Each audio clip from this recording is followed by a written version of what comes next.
Well, political posturing is not new to the Senate, but even given that, this morning's protestations from the Democratic side of the aisle have been remarkable.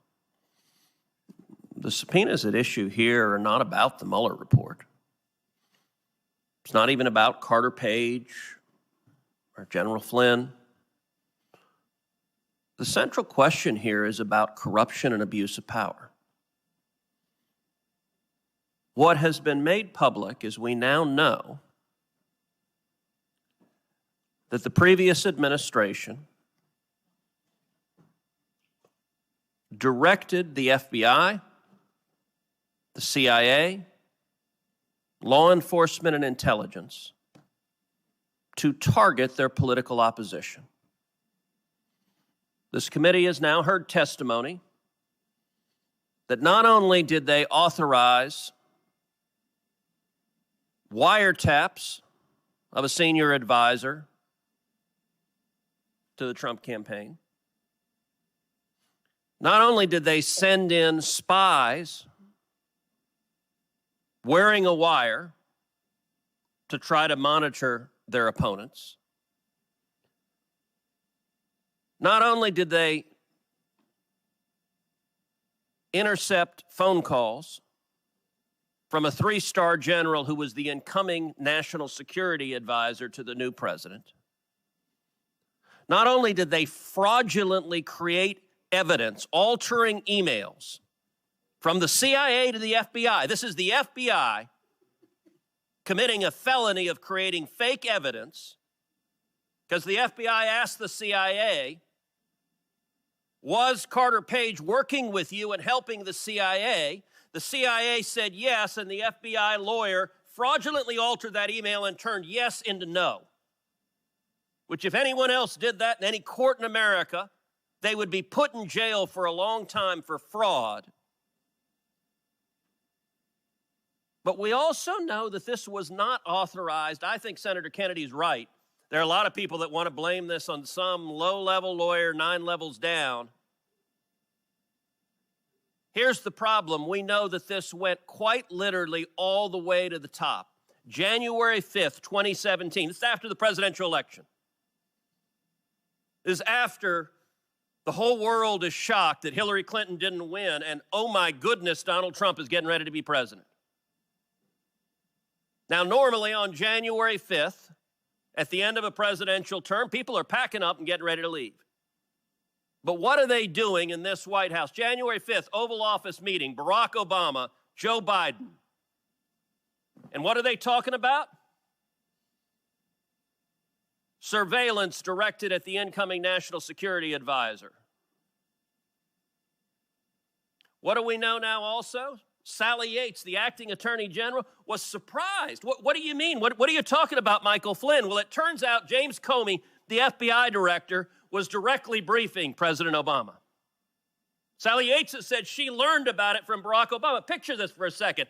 The acting attorney general of the United States has no idea that our law enforcement is surveilling and targeting a 3-star general who is the incoming national security advisor. But the president knows. Why was Jim Comey briefing Barack Obama directly on the targeting of their political opponent?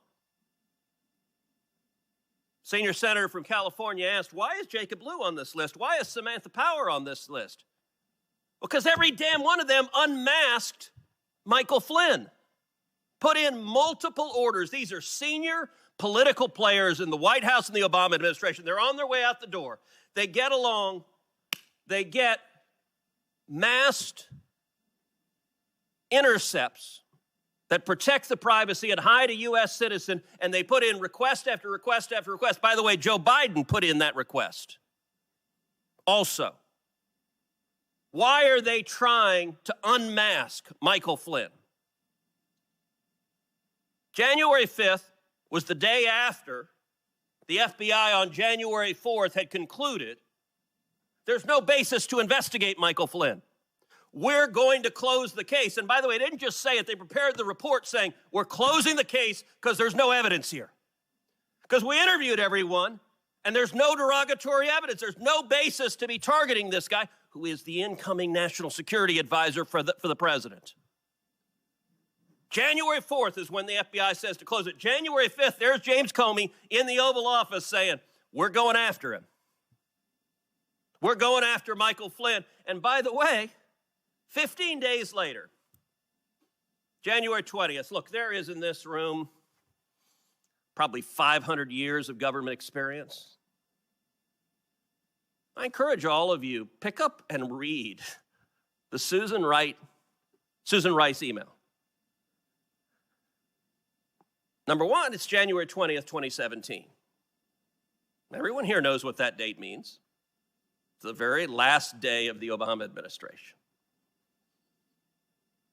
There's a new guy getting sworn in on the steps of the Capitol. We were all sitting there.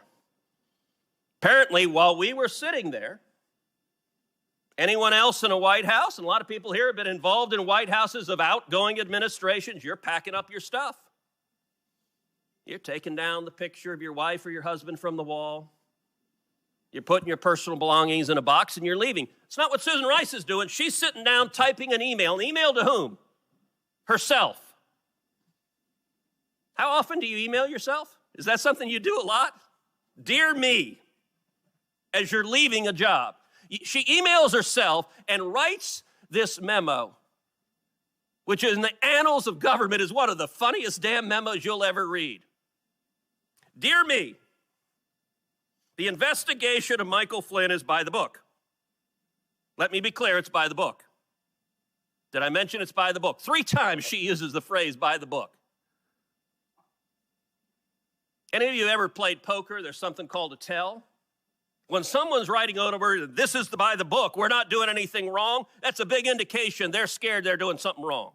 The only reason she writes that email is she's sitting there going, oh crap, in about an hour, these next guys are going to arrive and they might find out that we turned the FBI into the personal research arm of the DNC.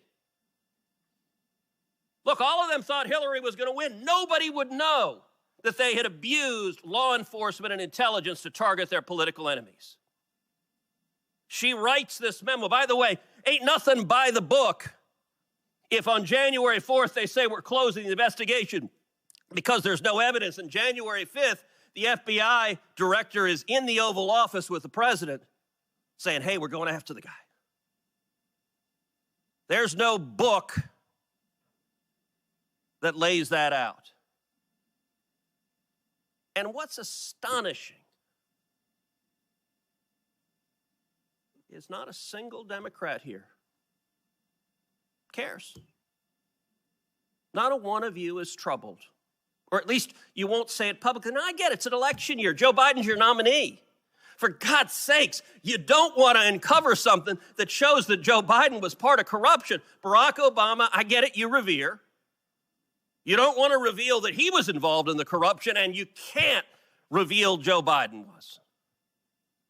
So yesterday's hearing, we got Rod Rosenstein, the number 2 guy at DOJ, who on every answer is like, I didn't know. I didn't know. No, I didn't know that. No, I didn't know that. I didn't know that. I didn't know what I was signing was completely false.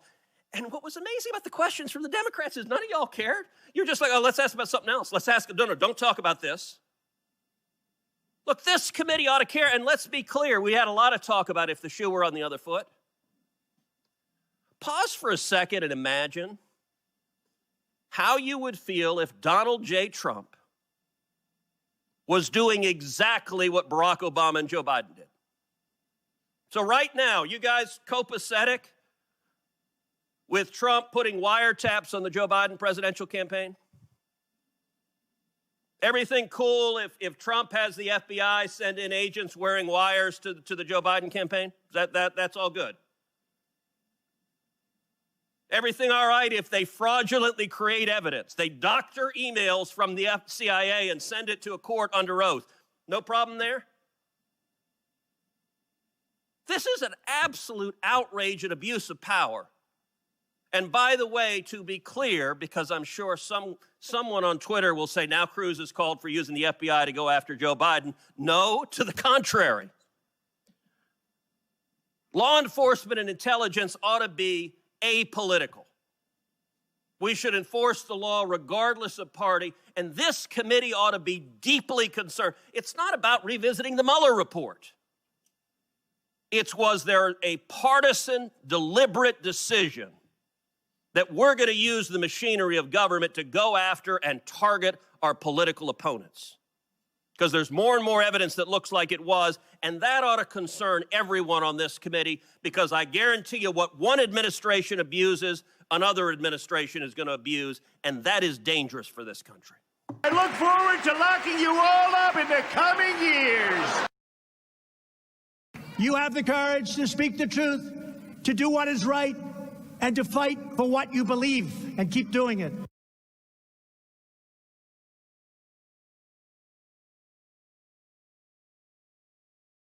Damn bird.